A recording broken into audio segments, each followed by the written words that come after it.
I still remember that night as if it were carved into my bones. The storm, the endless stretch of highway, and the choice that changed my life. Back then, I was just another long-haul truck driver trying to make ends meet. My name's Jack Turner, and at that time, I was running a tight deadline through the middle of rural Pennsylvania, fighting through a storm that felt like the sky itself wanted to wash the world clean. Rain hammered my windshield so hard the wipers barely made a difference.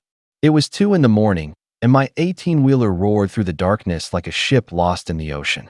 My boss, Mr. Grant, was the kind of man who could curdle milk just by walking into a room.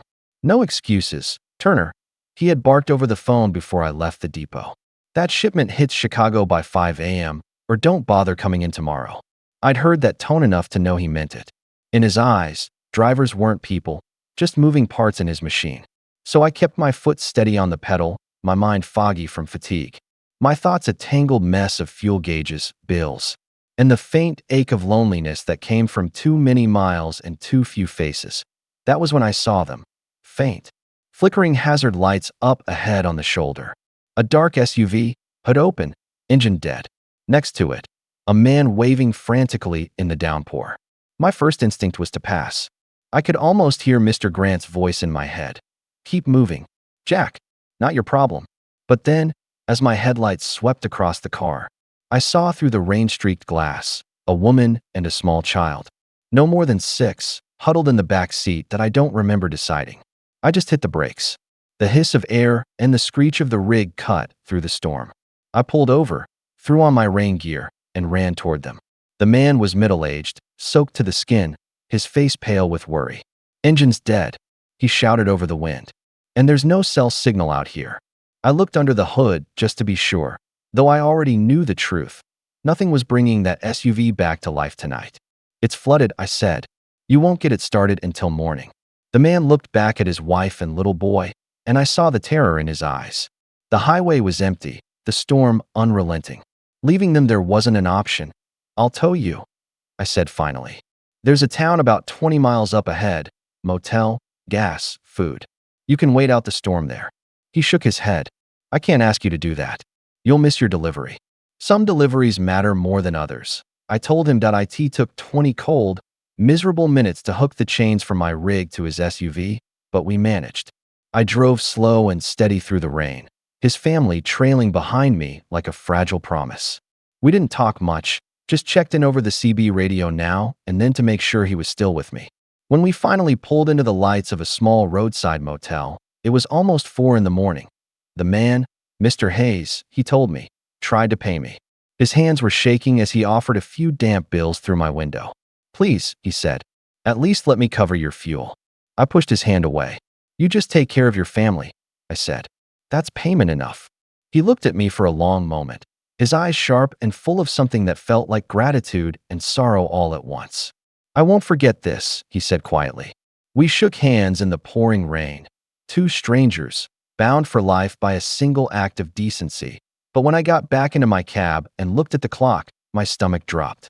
4:15 a.m., 200 miles left. My deadline was in 45 minutes. I wasn't just late. I was finished by the time I reached Chicago. The sun was already up. My rig rolled into the depot 4 hours late. The other drivers didn't even have to say anything. The pity in their eyes said it all. My phone buzzed, a text from Mr. Grant. My office. Now that he didn't even let me sit down. 6 hours late, "Turner," he growled. "You just cost this company $30,000. Give me one good reason not to fire you." So I told him. I told him everything. The storm, the family, the dead car. He laughed in my face. "You think I pay you to play hero?" He said. "You're a driver, not a saint. You stop again like that, and you're done." He didn't fire me. Instead, he suspended me for a week without pay and slapped a final warning in my file. I left his office with my dignity intact, but my future hanging by a thread. That week at home was hell. I scoured job boards, wondering if I'd made the biggest mistake of my life. Helping a family had felt right, but in the cold light of day, it looked like it had cost me everything. Then came the email. A summons to New York. The company's head office wanted to review the incident. Mr. Grant was to come too. My stomach twisted. This was it. The final nail in my career that we met in the marble lobby of the corporate tower, him smug in a cheap suit that didn't fit right. Let me do the talking, he whispered as we rode the elevator up. Maybe I can get you out with a severance instead of a blacklist. I didn't reply. I was too tired to care. The CEO's office looked like something out of a movie. Floor-to-ceiling windows, polished wood, the skyline spread out like a painting. But it wasn't the view that froze me. It was the man sitting beside the CEO, calm, composed, in a dark, elegant suit. Mr. Hayes. My breath caught. I couldn't believe it. He was no stranded motorist anymore. He was the new owner of the company. The CEO introduced him formally. Gentlemen, meet Mr. Michael Hayes, chairman of Northstar Capital, our new majority shareholder. Mr. Grant went pale. I could almost hear the gears turning in his head as he realized who Hayes was, the same man he'd punished me for helping. Then Mr. Hayes turned his eyes to me, a faint smile playing on his lips. Mr. Turner, he said softly, we've met before. He faced Mr. Grant next. I believe you owe my friend an apology. Grant stammered something weak, a pathetic string of excuses, but Hayes cut him off cold. You weren't harsh, he said. You were cruel. You punished compassion. And that ends today. He looked at the CEO and nodded once. Mr. Grant's employment is terminated. Effective immediately. Security came in and escorted him out. Just like that, the man who'd made my life miserable was gone. Then Hayes turned to me, and his expression softened. Mr. Turner, he said, I need someone to run the Chicago depot, someone who understands that people matter more than policies. Someone with judgment, character, and heart. I think that person is you. I could barely breathe. Sir, I stammered, I'm just a driver. I don't know a thing about management. He smiled. You know how to do the right thing when no one's watching. That's all leadership really is. Everything else I can teach you. He clapped my shoulder. Your training starts Monday. I walked out of that skyscraper a new man, dazed, weightless, and humbled beyond words. A week earlier, I'd thought my life was over. Now, it was just beginning. When I returned to Chicago, the depot was tense. Word had spread that Mr. Grant was gone and that I, Jack Turner, the quiet driver, was taking over.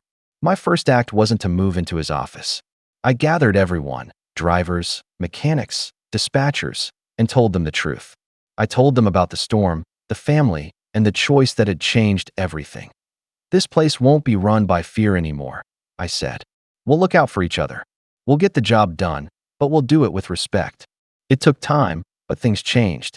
I worked alongside the team, not above them. We built trust. I started a new rule, with Hayes' full support, called the Good Samaritan rule.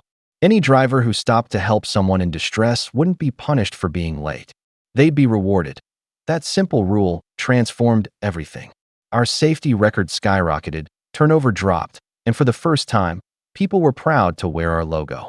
Ironically, our profits went up too. Turns out, when people are treated like human beings, they work like they matter. Mr. Hayes visited often. He wasn't just my boss. He became my mentor, my friend, the closest thing I'd had to a father in years. He taught me about business. I taught him about the road, about the people who made his empire move. It's been a year now. I'm sitting in my office overlooking the depot yard, sunlight glinting off the trucks below. On my desk is a framed photograph, the motel that night. My rig parked beside the SUV. Hayes had sent it to me later, with a brass plaque beneath it that reads, "Character is who you are when you think no one is watching." Sometimes I still think about that night, about how close I came to driving past. I realize now that by stopping for them, I wasn't just saving a family in a storm. I was saving myself.